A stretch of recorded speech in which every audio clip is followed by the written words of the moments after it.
So previously I asked you a few questions. For example, oops, I want it to be blue. For example, 30 times 19.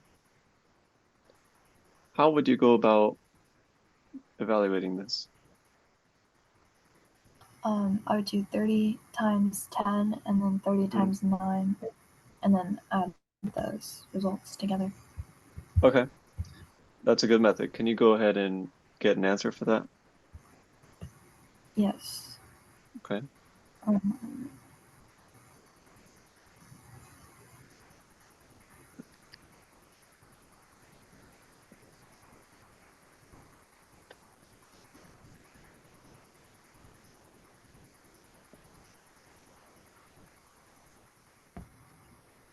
570.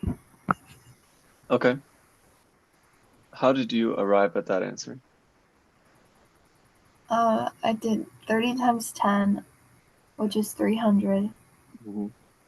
and then 30 times 9, which is 270. Okay, and then you added them. Yes. That's good. So that's actually that's an existing method. That's good. I don't know what the name of it is, but I like to call it the breakup method. Probably not the best name. It's kind of sad. But here's kind of why you can probably understand why this works. Instead of 19, that's kind of like distributing 10 plus 9. Then the 30 goes to both of them. You multiply them both, and then you add them. That's really all that's going on. Did you already know that? No. Okay, well now you know. But that's pretty much it. You just multiply. You already know this. Multiply the number to the tens, and then you multiply the number to the ones, and then you add them together. So we'll just do one more quick example, and then I'll show you a different method. So how about something like 5 times 237? So it's 3 digits this time, but we can still do the same idea. So can you go ahead and try it out? Just tell me the three numbers that you're going to add together. Okay. Uh,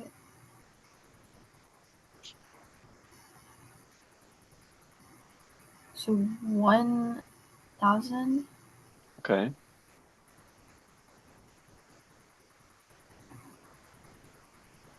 150, okay, and 35. nice. Um, and let's start with the first two, 1,000 and 150. Well, I guess I kind of just said it on accident. What happens when you add those two together? You get 1,150. Okay, and then that last number, what do you add? 35. So Okay, 1,185. okay, let's see. You said 35, 1185. Let's test it out. 5 times 237. That's right, that's the correct answer. So this is a nice method. Um, but especially with nines and eights and maybe sevens, or even ones and twos in the last digit, there's another method that's pretty nice. And I'll go ahead. Any questions with the method? You already know it. Any questions with that? No questions. Okay. So I guess we can also call this the nice number method because it's all about getting nice numbers. Let's actually revisit the question I showed you earlier, 30 times 19. Um, 30 is already a nice number, but we can actually make this 19 a nicer number. So instead of doing this right now, you can instead do 30 times 20. and then I'm going to subtract later. Any idea what number I'll subtract later? 1. I'm going to subtract, from my final answer, I'm going to subtract 1, a 30.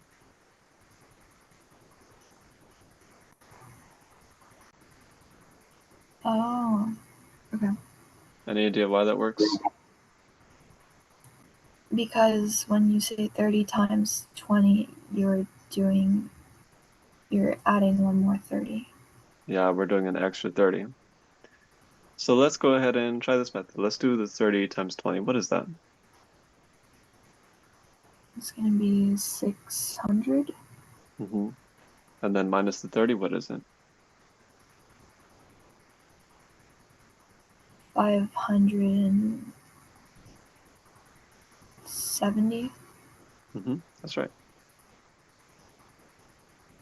So yeah, we're pretty much just adding an extra 30 whenever we go from 19 to 20. So let's try that. Oh yeah, nice number method. Did I already call it that? I'm just gonna say NNM, nice number method. So let's take a look at another one.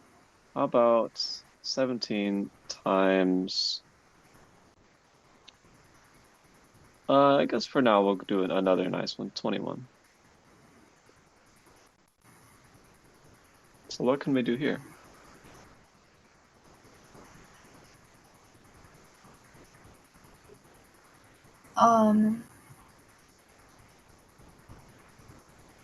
We could do the nice number method. Okay, Um, can you subtract? what do you mean? Could I subtract 1 from 20? I see. So you want to do 17 times 20 instead? Yes. Okay. So if you do that, what are you going to have to do at the end once you get your answer? Add 17. Why? Because you're multiplying by 20, so you're doing it by 1 less 17. That's true. So if you go down 1 like we just did, then at the end you're going to do, like you said, very good, an extra 17. So let's go ahead and try that method. 17 times 20, think about what that is.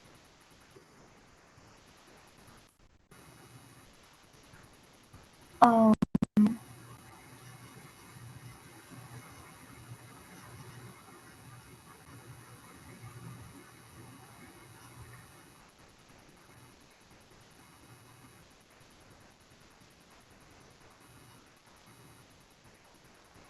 would it be 340? That's right. Okay. And then 357. That's true. 357. Let's check it. 17 times 21 is 357. Okay, that is pretty much this method. And just because you're gonna have to add numbers at the end, well, hold on, I'll do like one more example just to sort of show you. Like if I wanted to do 33, oops, hold on. 33 times 28. I could do 33 times 30, and then at the end, what would I subtract?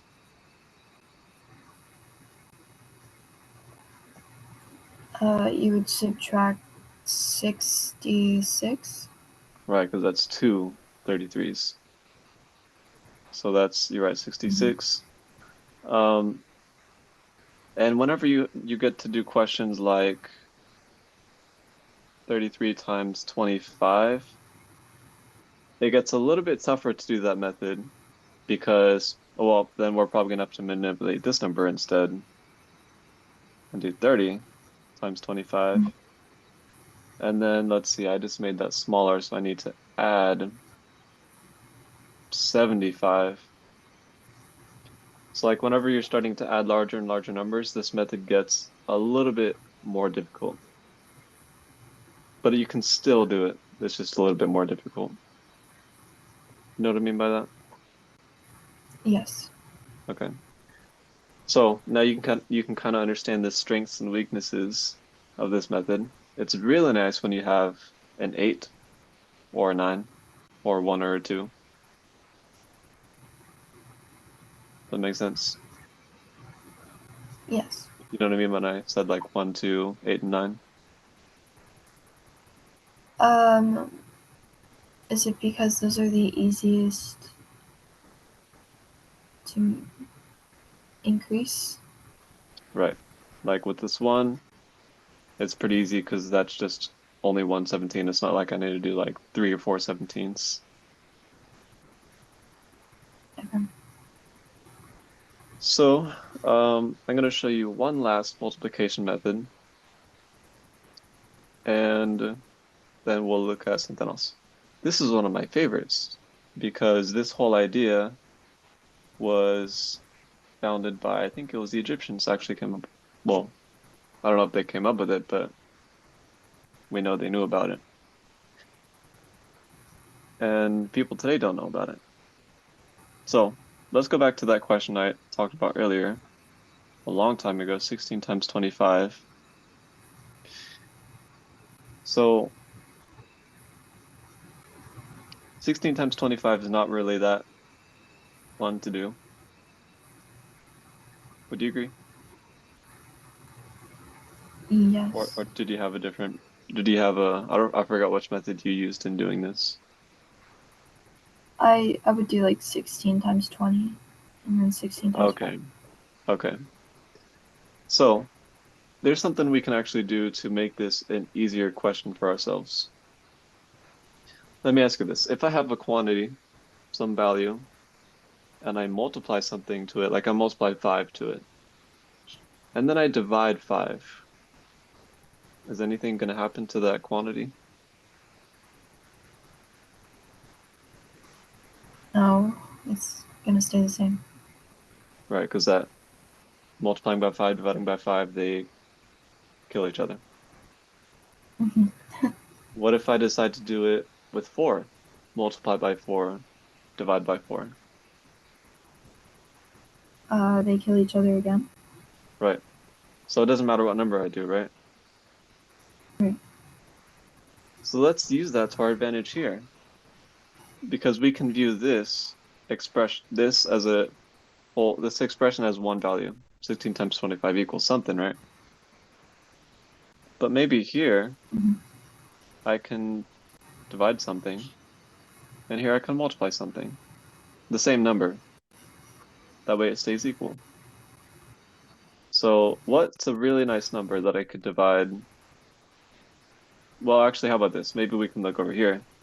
What's a really nice number to multiply by 25 to make it like a really nice number?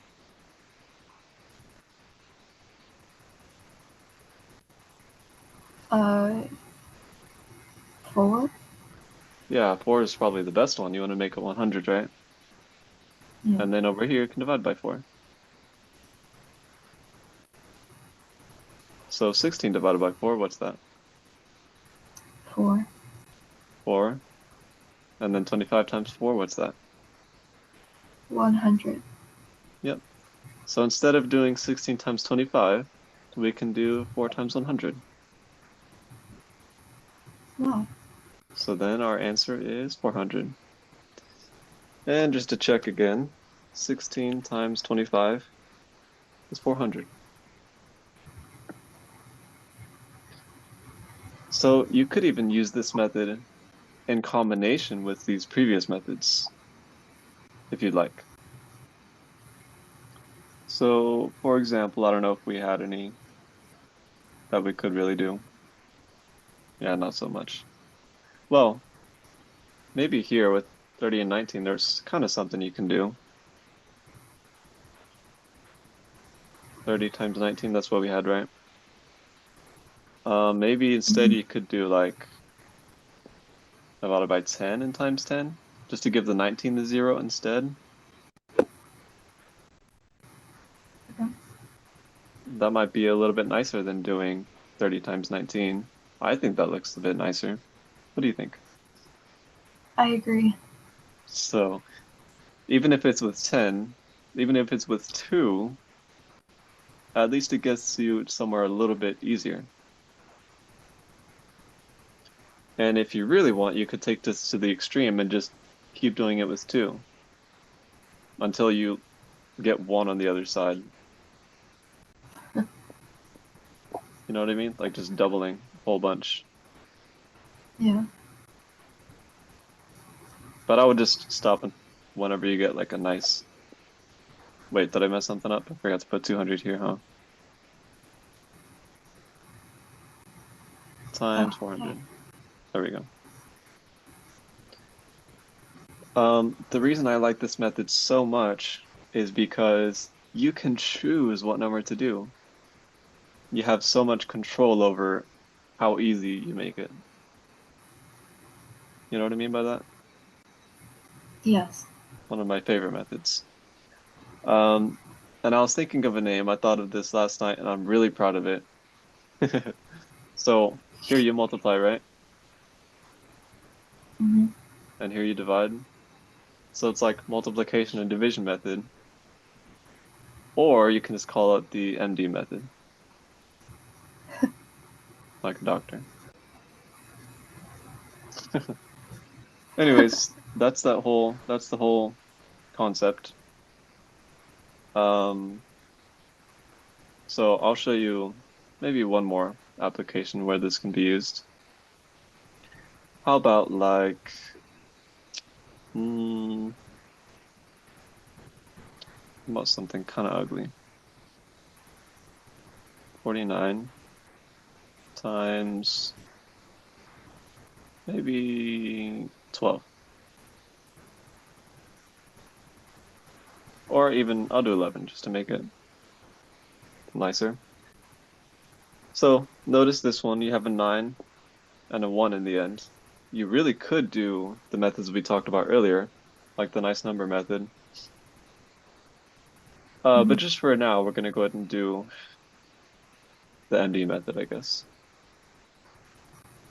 And I was in particular looking at this 49. I was like, I can make that a really nice number. Any idea what number we could turn this into? That's really nice. 7. Yeah, I was thinking 7. So can you go ahead and finish the rest of this? Okay. So we do divide by 7 here and then multiply by 7 here. Right. And 7 times 77. Right. And actually, I kind of wonder, is that worse than what we just had, 49 times 11?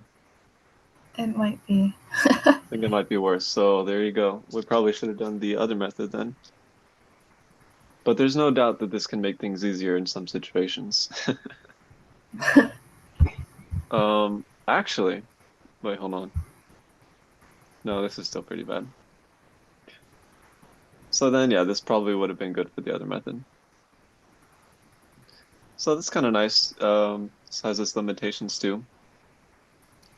I think that's pretty much it for multiplying. Let's go ahead and do squaring, just because that one's gonna, this is really only one topic here for squaring. It's just only one specific type of number. Okay. Um, I'm only gonna show you squaring when the number ends in 5.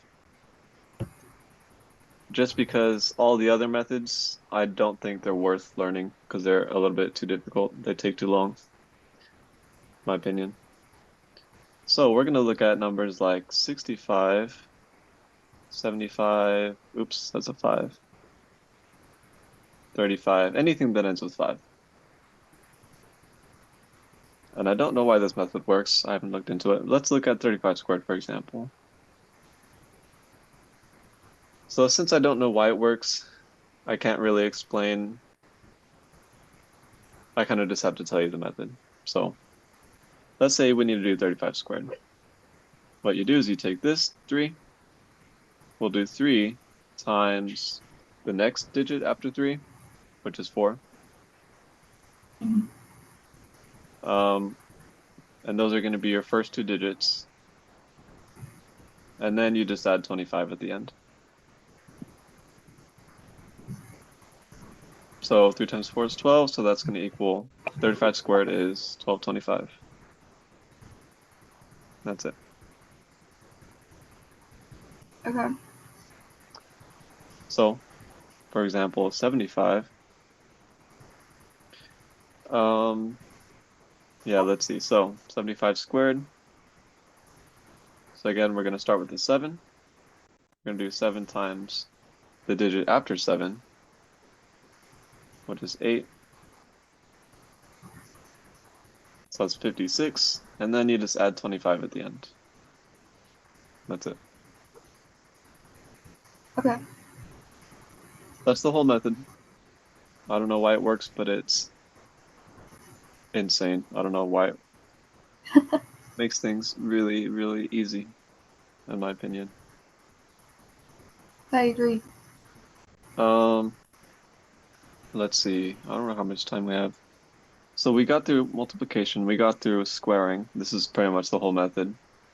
Any questions Mhm. with multiplying or squaring? We did breakup method, nice number method, MD method, this thing. I don't know what to No, call it. Okay, all makes sense. great. So I wonder if there's anything else simple that we could do. We could do root approximation. Might as well do that.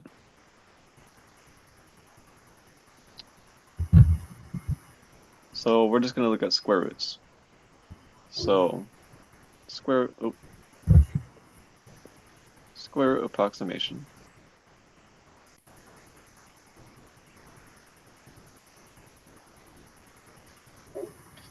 Um, so this is obviously for numbers that don't have a perfect square root. Let's start with square root of 102. This one I'm also just gonna have to straight up tell you the method because I'm not really sure why it works. And it's crazy how accurate it is. But we want to find a really nice number to square root that's like below it. So in this case, what's a really nice number that's below 102 that we could square root? 100. Yeah, so square root of 100. We know that's gonna be 10. And it's gonna be really close to 10. But to make it even more accurate, what you do is 10 plus, and you take your leftovers, the remainder. I'm just going to put R for remainder. And then you do 2 times whatever that square root is, 10. So then let's look. 10 plus the remainder is 2 over 20. So can you tell me what that's going to end up being in decimal form? Oops.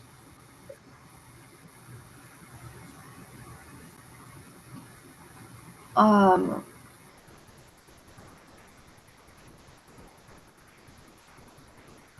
1/10. Mm-hmm. Yep, So just 0.1. that's right.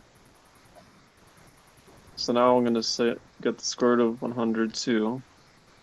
The real number was, oh my God, 10.0995. That is so close. I'm just amazed by this. Okay, so you can see how accurate that is.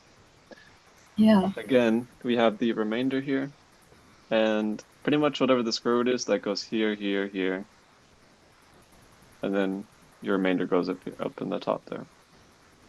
So you take the square root, and then you add the remainder over twice the square root.